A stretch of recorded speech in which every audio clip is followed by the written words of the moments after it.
What is going on, guys? It's Levi here with Automotive, and today I'm going to be performing a brake pad replacement on a 2014 Honda Civic that one of my customers brought into me last night. And I'm going to take you through all the steps that you're going to need, all the tools you're going to need to properly do a brake pad replacement on this vehicle. So let's get down to it.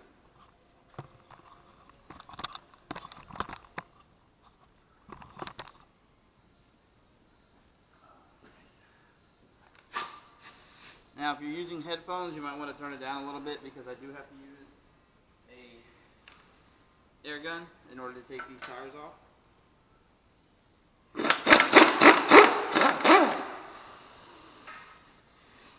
This is a 19mm socket. Take off these lug nuts.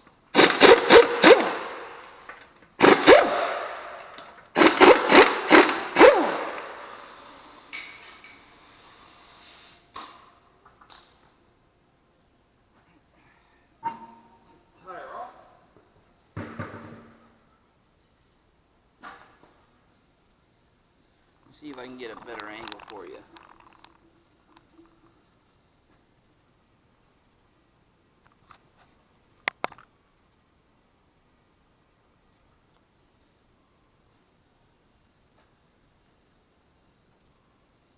Alright, so this guy right here is a 12mm.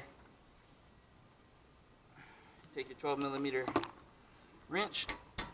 Go ahead and break them loose.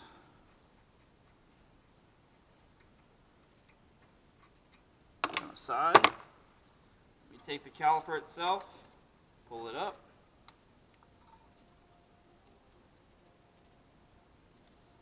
set the caliper aside,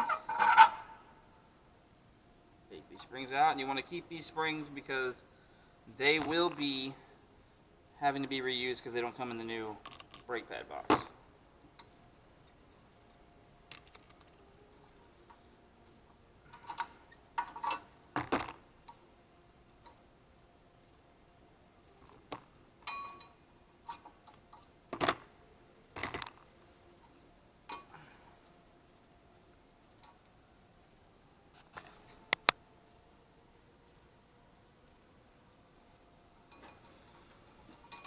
You're going to want to take these off right here because you don't want to reuse these. They come with new ones in the package.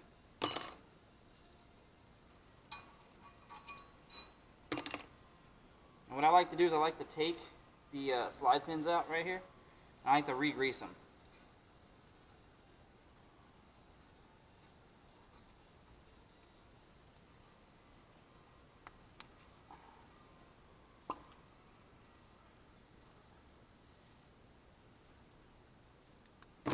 And you would just re-grease them with just regular brake protection paste.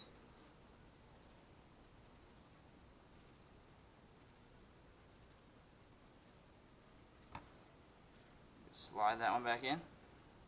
Now with the top one, I left it connected to the caliper just because it makes it a lot easier. It's one less bolt you have to unscrew and all that. That's one less thing that you have to worry about leaving not screwed in.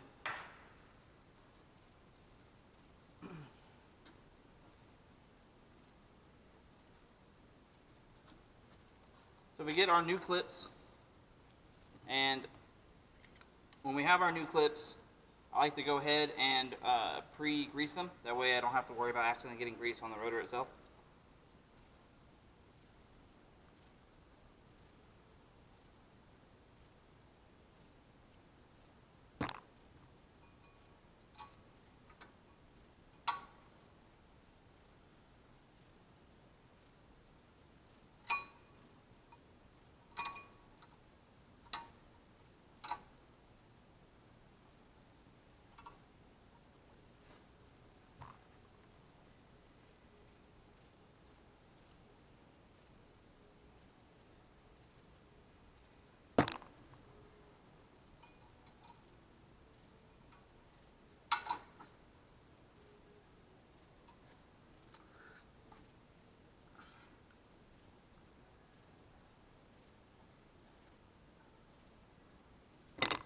And then I also like to grease the top of the pad here, just where it slides in that thing, so that way you don't have to worry about it locking up and then causing uneven brake wear.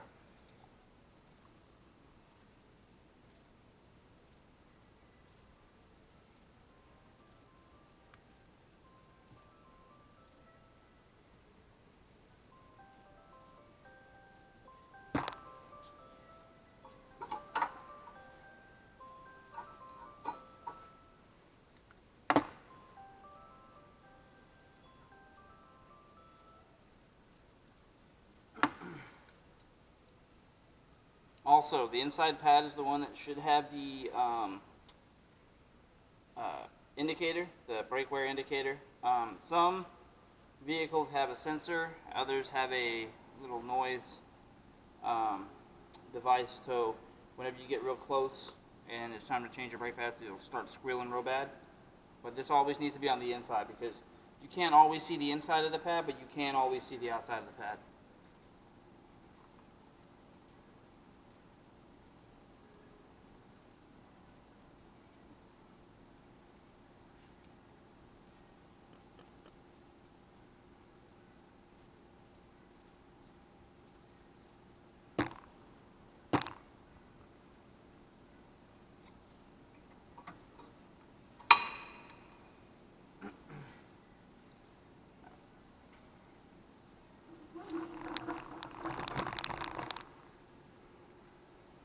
Another thing that I like to do is I like to take one of the old pads, put them back on the caliper, get a pair of channel locks, and compress that brake caliper back to the regular installation position. And what this does, this allows you to be able to put your new brake pads on with no issues, having to worry about there not being enough room from the caliper to the pad. Now they do have different tools that you can use for this. They do have caliper compression tools. They work very well. They work very great as well. But channel locks also work good. Another thing I like to grease, the inside of this caliper right here. I like to grease the inside of this right here. This right here, along this side. Working on Mercedes-Benz for a really, really long time has shown me that if you don't grease it there, eventually the brake pads can and most likely will make noise. It's just another little safety, another little tip that I've learned from my years of working on vehicles. Cuts down the noise because the grease allows the pad to stick, and then you don't have to worry about it vibrating.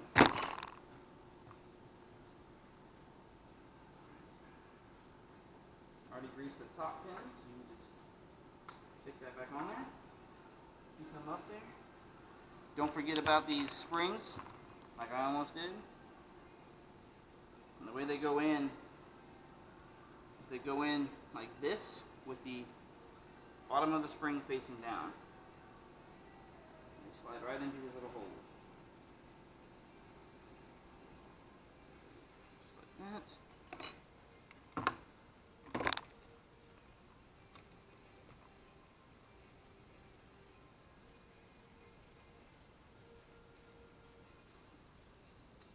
And just like that. Now with both springs in, there's a chance that the pads will spring out, but it's not that big of a deal.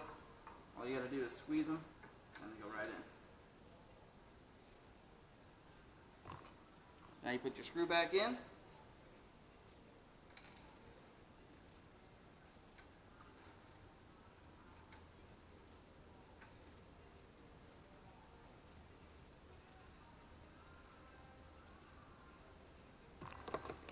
Tighten it down.